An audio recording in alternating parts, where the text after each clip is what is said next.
Assalamualaikum warahmatullahi wabarakatuh. Innal hamdalillah nahmaduhu wa nasta'inuhu wa nastaghfiruh wa na'udzu billahi min shururi anfusina wa min sayyiati a'malina. May yahdihillahu fala mudhillalah wa may yudlil falan tajida lahu waliyyan mursyida. Asyhadu an la ilaha illallah wa asyhadu anna Muhammadan abduhu wa rasuluhu la nabiyya ba'd.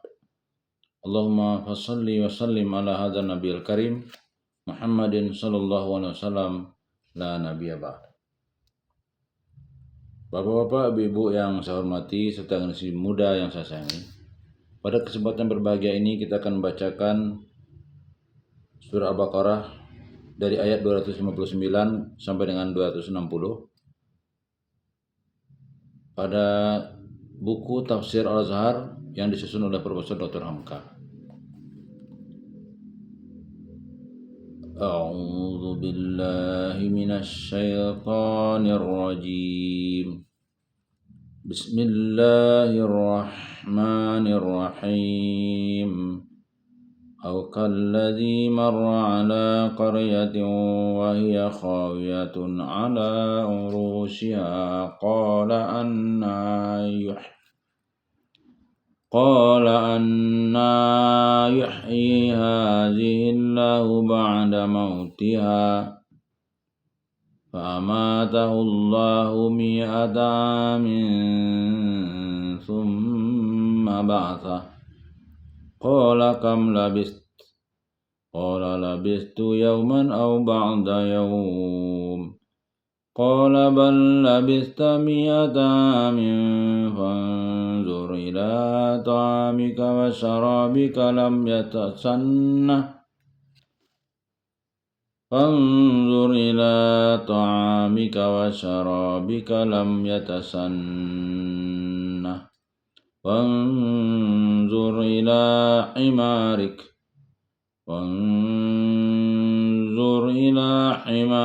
walinaj'alaka ayatan linnas wanzur ila al'izami kaifa nunsizuha thumma naksuha lahma falamma tabayyana lahu qala a'lamu anna Allah ala kulli syai'in qadir. Wa idh qala Ibrahim rabbi arini kaifa tuhyil mauta qala awalam tu'min qala bala walakin liyatma'inna qalbi qala fakhudh arba'atan minat tayri fasurhunna ilayka thumma ja'al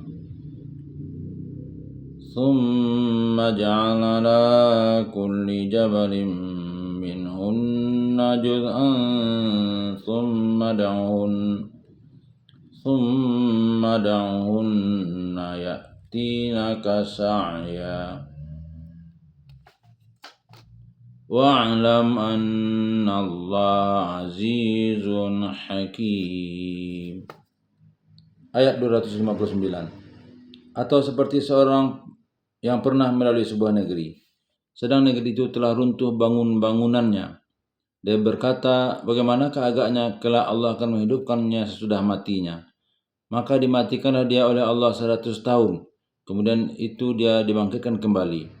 Bertanya dia, berapa lamanya engkau telah terdiam? Dia menjawab, aku telah terdiam sehari atau sebagian hari. Berfirman dia, bahkan engkau telah berdiam 100 tahun. Maka lihatlah kepada makananmu dan minumanmu itu, tidaklah dia berubah. Dan lihatlah kepada keledaimu, dan oleh karena kami hendak menjadikan engkau suatu tanda bagi manusia, dan lihatlah kepada tulang-tulang itu, betapa kami membangkitkannya kembali, kemudian kami pakaikan kepadanya daging. Maka tatkala telah jelas kepadanya, berkatalah dia, taulah aku sekarang bahwasanya Allah atas tiap-tiap sesuatu adalah Maha Kuasa. Ayat 260. Dan ingatlah tatkala berkata Ibrahim, Ya Tuhanku, perlihatkanlah kepadaku bagaimana engkau menghidupkan orang yang telah mati. Berfirman dia, apakah engkau tidak percaya? Berkata dia, sekali-kali bukan begitu, akan tetapi untuk menetapkan hatiku. Berfirman dia, kalau begitu, ambillah 4 ekor burung dan jinakkanlah dia kepada dirimu. Kemudian letakkanlah di atas tiap-tiap gunung daripadanya sebagian-sebagian. Kemudian itu panggillah mereka, niscaya mereka akan datang kepada engkau dengan segera. Dan ketahuilah bahwa Allah adalah maha gagah lagi maha bijaksana. Telah dikatakan Allah menjadi wali daripada orang-orang yang beriman. Maka Ibrahim alaihissalam berhadapan dengan Raja Namrud. Tuhan telah memberinya bimbingan bagaimana menghadapi orang yang seperti demikian, sehingga mulutnya bungkem terdiam tidak dapat menjawab. Maka kepada orang-orang yang beriman itu, Allah selalu memberikan petunjuknya dengan berbagai macam cara. Satu cara lagi ialah sebagian diceritakan pada ayat selanjutnya. Atau seperti seorang yang pernah melalui satu negeri, sedang negeri itu telah runtuh bangunan-bangunannya. Pangkal ayat 259. Di dalam ayat tidaklah begitu disebutkan siapa orang itu dan di mana negeri itu. Tetapi ahli-ahli tafsir mencoba juga menaksir siapa orangnya dan di mana negerinya. Kata setengahnya orang itu ialah seorang nabi. Kata yang lain ialah seorang yang amat soleh. Dalam satu perjalanan dia melalui suatu negeri yang telah runtuh. Pohon-pohon telah tinggi-tinggi. Tidak ada manusia yang mendiaminya lagi. Dan bangunan-bangunannya telah runtuh. Hanya bertemu saja bekas di suatu negeri yang dahulu pernah didiami manusia. Dalam kitab-kitab Melayu lama diungkapkan telah jadi padang terkukur. Melihat keadaan yang demikian, dia berkata, bagaimanakah agaknya kelak Allah akan menghidupkannya sesudah matinya? Itulah pertanyaan yang timbul dalam hati Nabi atau orang saleh yang mengembara itu. Bisakah agaknya negeri ini dibangun Allah kembali? Dan bagaimanakah cara pembangunannya? Padahal yang tinggal hanya bekas-bekas negeri saja. Setelah dia bertanya-tanya demikian dalam hati sendiri, maka dimatikanlah dia oleh Allah 100 tahun. Kemudian itu dia dibangkitkan kembali. Menurut keterangan setengah ahli tafsir, bukanlah dia terus dimatikan tetapi diperbuat Allah sebagai keadaan penghuni gua Al-Kahfi yang ditidurkan 309 tahun lamanya. Karena sebagai tersebut dalam surat 39 Az-Zumar ayat 42. Seketika orang itu tidur, dia diwafatkan oleh Allah, dan kalau dia telah benar-benar dimatikan, maka roh itu tidak dikembalikan lagi kepada badannya, sehingga tidurlah dia buat selama-lamanya. Maka setelah 100 tahun lamanya Nabi atau orang saleh itu diwafatkan, dia pun dibangkitkan Tuhan kembali. Setelah dia dibangunkan kembali, bertanya dia, atau Tuhan, berapa lamanya engkau telah diam? Dia menjawab, aku telah berdiam sehari atau sebagian hari. Dia menjawab demikian karena dari sangat enaknya tidur, perasaan telah dicabut dari badannya. Sedangkan kita tidur biasa sepanjang malam dapat merasakan hanya sebentar saja. Padahal orang yang matanya tidak mau tidur, yang berbaring di dekat kita merasakan malam terlalu panjang. Tidaklah dia tahu bahwa dia telah ditakdirkan Tuhan tertidur. Laksana mati sampai 100 tahun, maka berfirman dia, bahkan engkau telah berdiam 100 tahun. Setelah Tuhan memberitahukan kepadanya bahwa dia telah dihilangkan perasaan selama 100 tahun, barulah dia tahu bahwa padahal setelah dibangunkan dari tidurnya, dia hanya merasa sebagai tidur sehari atau setengah hari saja. Selanjutnya Tuhan bersabda, maka lihatlah kepada makananmu dan minumanmu, tidaklah dia berubah. Tuhan tidak menyebut di dalam ayat makanan apakah yang tidak berubah keadaannya, artinya masih bisa dimakan, padahal sudah terletak selama 100 tahun. Niscaya ini pun adalah salah satu dari ayat ketentuan Allah juga adanya. Dan lihatlah kepada keledaimu. Menurut ahli tafsir, dia disuruh memperhatikan keledainya yang telah lama mati dan telah berserak-serak tulang-tulangnya, membuktikan bahwa memang masa dia tertidur itu sudah berlalu sama sekali, lama sekali, yaitu 100 tahun. Setelah ahli tafsir lagi menafsirkan bahwa dia disuruh memperhatikan keledai itu karena dia bukan dimatikan pula, melainkan masih tetap hidup sebagai makanan yang 100 tahun tidak berubah itu. Selanjutnya Tuhan bersabda, dan oleh karena kami hendak menjadikan engkau suatu tanda bagi manusia. Artinya bahwa tidurmu yang sudah laksana mati selama 100 tahun adalah untuk menjadi tanda bukti kekuasaan Allah bagi manusia. Orang yang telah hilang tidak tentu kemana perginya sudah 100 tahun, niscaya sudah dihitung mati oleh kaum keluarganya yang tinggal. Masa 100 tahun adalah masa sekurang-kurangnya 3 atau 4 perselisihan generasi. Nenek moyang 100 tahun yang lalu tentu bercerita kepada anak cucu bahwa ada nenek moyang mereka yang hilang tidak pulang-pulang lagi. Kemudian setelah 100 tahun dia pun pulang kembali. Di dalam setengah tafsir dikatakan bahwa setelah dia pulang kembali, didapatinya cucunya telah tua-tua, bungkuk penuh uban, sedang keadaan dirinya tidak banyak perubahan. Ditunjukkannya bukti-bukti tentang siapa dirinya, siapa keluarganya yang semuanya tidak dapat dibantah orang. Hampir semua kejadian dan kisah penduduk Kahfi. Maka bertambah percayalah manusia-manusia itu akan kekuasaan Tuhan. Dan lihatlah kepada tulang-tulang itu. Betapa kami membangkitkannya kembali, kemudian kami pakaikan kepadanya daging. Kalau menurut jalan penafsiran satu golongan tadi, bahwasanya keledai itu telah tinggal tulang yang berserak-serak, maka dengan lanjutan ayat ini Tuhan bersabda bahwa tulang yang berserak itu sekarang diberi berdaging kembali dan hidup. Dan menurut Syekh Muhammad Abduh, sabda Tuhan ini adalah pandangan yang umum, bahwasanya tulang sebagai rangka badan manusia atau sebagai rangka binatang, maka kuasalah Tuhan memberinya bungkusan dengan daging. Sejak dari masa mulai lahir ke dunia sampai besar dan mati, Tuhan yang Maha Kuasa menumbuhkan daging dan tulang menjadi tubuh. Sejak masa kecil sampai berhenti hidup. Adalah suatu kudrat iradat ilahi maka maha besar.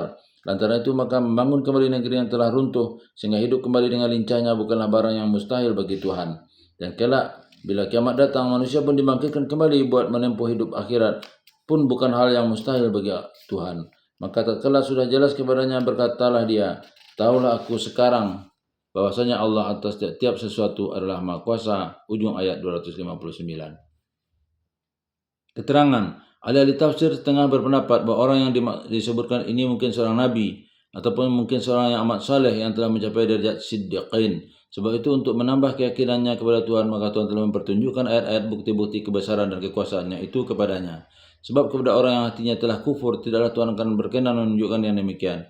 Menjadi tafsir lagi dari ayat bermula di atas, bahwasanya Allah telah menjadi wali daripada orang yang beriman, mengeluarkan mereka daripada gelap kepada cahaya, sedang orang yang kafir walinya ialah Tauhid, mengeluarkannya dari cahaya kepada gelap.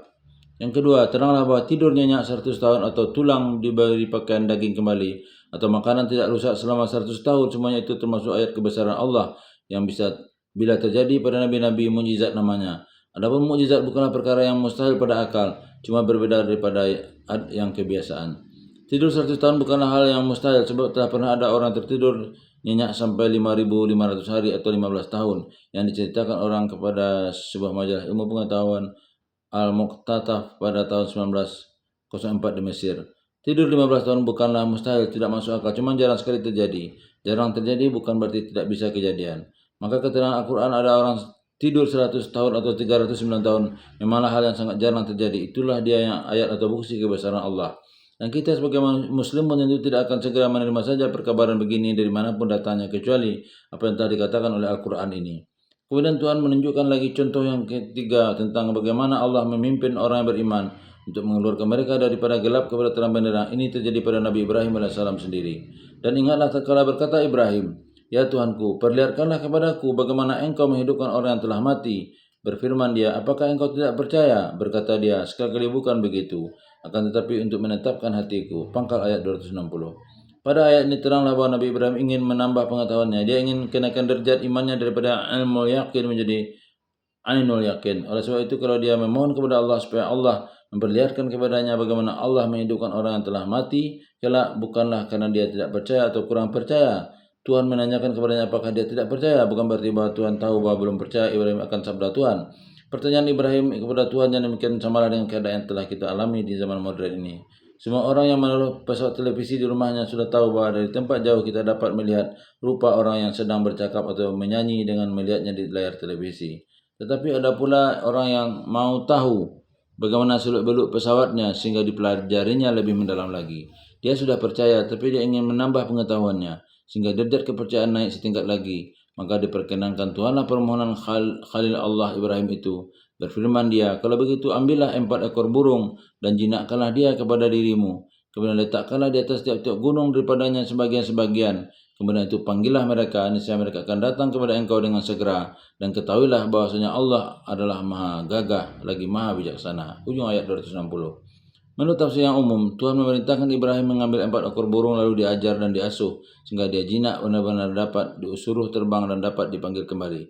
Dapat kita umpamakan sebagai orang mengajar burung merpati buat mengantarkan surat sehingga kemanapun dia dilepaskan karena dia sudah diajar jinak, dia pun mesti kembali pulang juga.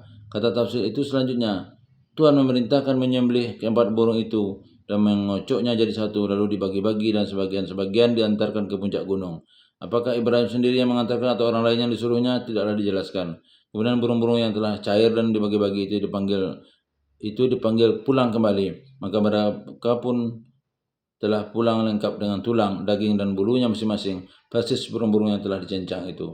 Tetapi seorang ahli tafsir lagi, Abu Muslim, yang kadang-kadang menafsirkan penafsirnya lebih bebas daripada cara bernafsir yang lain, dia berkata bahwa di dalam ayat itu sendiri tidak dijelaskan bahwa burung-burung itu disembelih dan dicincang dan setelah dikocok baru sebagian-sebagian diantarkan ke puncak gunung. Kata bila burung yang telah dijinakkan, kalaupun dikirim ke mana jauhnya, sebab dia telah jinak, dia pasti akan pulang kembali. Kalau telah dipanggil, niscaya dia akan segera pulang. Demikian penafsiran dari Abu Muslim, dan dia melanjutkan bahwasanya Tuhan menunjukkan kepada Ibrahim bahwa laksana burung-burung yang telah dijinakkan itulah kelak roh-roh manusia akan datang kembali kepada Tuhan apabila panggilan kiamat sudah datang. Malaikat Israfil akan membunyikan serunya sangkakala, maka akan bangkitlah seluruh manusia dari alamnya memenuhi panggilan itu. Laksana burung jinak yang telah terbang jauh akan pulang segera setelah dia dipanggil kembali oleh yang menjinakkannya. Untuk menambah keterangan, bolehlah kita ingat bahwa orang-orang yang menjinakkan burung-burung itu, baik burung merpati pengantar surat atau burung elang pemburu, ada yang memanggilnya kembali dengan siul, ada juga dengan melambai-lambaikan kain putih. Dalam sejarah Islam, Hasan Sabah, pemimpin kaum Batiniyah atau Hasasin, menjinakkan beratus-ratus ekor burung merpati yang dipergunakannya mengantar surat atau membawa kembali surat dari agen-agennya yang tersebar pada masa itu di negeri-negeri Islam di Timur Tengah. Kita kemukakan kedua macam penafsiran itu yang keduanya sama boleh dipakai, dan penafsiran Abu Muslim bukanlah memperingan nilai ayat, tetapi memperdekat kepada paham kita dengan cara mentamsilkan penjinakan burung. Artinya kemanapun terbangnya jiwa kita, oleh karena kita telah terikat kepada Tuhan, bila datang panggilan kita pasti pulang kembali. Laksana ayam pulang ke pautan, itik pulang ke kandangnya. Yang menjadi pangkal perbedaan pendapat tentang tafsir ini di antara sebagian terbesar jumhur dengan kebebasan berpikir Abu Muslim ialah karena terdapatnya kata-kata juz'an yang berarti sebagian-sebagian, sehingga menimbulkan kecenderungan pikiran bahwa sesudah burung-burung itu disembelih lalu dikocok jadi satu, lalu dibagi-bagi sebagian-sebagian dari tiap bahagian diantar ke satu gunung. Tetapi Abu Muslim tidak dapat menerima jika kata sebagian-sebagian itu dipastikan sesudah disembelih. Bahkan keempat burung jinak itu telah dibagi-bagi tempatnya, namanya pun sebagian-sebagian juga. Demikian pendapat beliau. Dalam tafsir yang umum itu terdapat juga beberapa perselisihan. Satu tafsir menyatakan bahwa keempat macam burung itu ialah ayam jantan putih, gagak hitam, merpati hijau, dan burung merah. Dalam tafsir lain dikatakan seekor itik, seekor burung unta, seekor ayam jantan, dan burung merah. Ada lagi riwayat lain bukan merpati tetapi burung elang. Kemudian terdapat pula berlainan penafsiran tentang gunung itu. Kata setengah tafsir adalah tempat gunung di timur, barat, utara, dan selatan. Kata setengahnya pula 7 gunung. Disebutkan bahwa burung-burung itu dicincang lumat, dikocok sehingga menjadi satu di antara daging, tulang, darah, dan bulu-bulu burung itu yang telah cair, lalu diantarkan ke gunung. Satu riwayat lagi mengatakan bahwa empat kepala burung itu dipegang beliau atau diinjak beliau dengan kakinya, maka setelah beliau panggil, datanglah burung-burung itu berkumpul di hadapan beliau dengan tidak berkepala, dan setelah tiba di hadapan beliau barulah semuanya bertaut dengan kepalanya. Setengah penafsir mengartikan fasurhunna dengan potong-potong dan robek-robeklah dia. Setengah penafsir lagi mengartikan jinakkanlah dia kepada dirimu. Tetapi kata-kata sembelihlah dia lebih dahulu tidaklah terdapat dalam ayat. Dan kalau fasurhunna diartikan dengan potong-potonglah dia, robek-robeklah dia, tidak perlulah dipakai muta'addinya dengan ilaika kepada engkau. Bahwa Nabi Ibrahim memegang kepala burung itu pun tidak ada dalam ayat ini, hanyalah semata-mata tafsir. Menilik kepada penafsiran umum ini dengan ayat ini, mereka hendaknya menguatkan bahwasanya Tuhan bertunjukkan kemahakuasaannya kepada Nabi Ibrahim dengan jalan mengocok jadi halus seluruh tubuh 4 ekor burung dan antarkan ke gunung, lalu dipanggil pulang, semuanya datang. Jika sekali lagi dibaca ayat dengan seksama, tidaklah terdapat bahwa Nabi Ibrahim mengerjakan sepanjang sabdakan Tuhan itu. Ambillah 4 ekor burung dan jinakkanlah dia kepada dirimu, kemudian letakkan di atas tiap-tiap gunung daripadanya sebagian-sebagian, kemudian itu panggillah mereka, niscaya mereka akan datang kepada engkau dengan segera. Di sini maka timbul paham dari Abu Muslim bahwa maksud ayat ini ialah bahwa Tuhan mengumpamakan panggilan manusia sudah mati akan dihidupkan kembali ialah sebagai orang menjinakkan 4 ekor burung. Apabila burung-burung itu telah jinak, kemanapun dia diantarkan, walaupun ke puncak sebuah gunung yang tinggi, datang waktunya dia mesti pulang kembali ke dalam kandang aslinya di dekat Tuhan yang mengasuhnya. Manakah di antara kedua penafsiran ini yang sesuai dan lebih dekat kepada paham kita zaman ini? Terserahlah kepada kita semuanya. Dan dengan mendekati penafsiran yang dimukakan oleh Abu Muslim, tidaklah kita akan keluar daripada lingkaran kebenaran, sebab Al-Quran masih dapat ditinjau tafsirnya kembali. Walaupun penafsiran yang lama sudah menafsirkannya terlebih dahulu. Dan dengan kata penutup ayat, menyuruh kita ingat dan mengetahui bahwa Allah adalah maha gagah dan bijaksana. Dapatlah kita pahamkan betapa Allah mengaruniakan kegagahannya itu kepada manusia, sehingga manusia sanggup menguasai burung-burung liar di hutan, dan dengan karunia bijaksana Tuhan, manusia pun dapat pula menjinakkan dan mengajar burung-burung itu sehingga dapat diambil faedahnya. Dan semua ayat ini baik orang soleh yang ditidurkan 100 tahun atau keahlian Ibrahim yang dapat mengalahkan hujah Raja Namrud atau tentang menjinakkan burung-burung atau menurut penafsiran lain tadi memotong-motong burung adalah sebagai pelengkap dari ayat 257 di atas tadi bahwasanya Allah menjadi wali daripada orang yang beriman sehingga dengan berkat kurnia perwaliannya orang-orang beriman itu dikeluarkannya daripada gelap gulita kepada terang benderang berbagai ilmu pengetahuan buat berkembang akal dan berbagai rahasia gaib sebagai penerang rohani akan diberikan oleh Tuhan. Sebaliknya, orang yang berwali kepada Tagut bertambah lama mereka akan bertambah gelap sebab mereka dibawa daripada tempat terang ke tempat gelap. Billahi taufiq wal hidayah. Wassalamualaikum warahmatullahi wabarakatuh.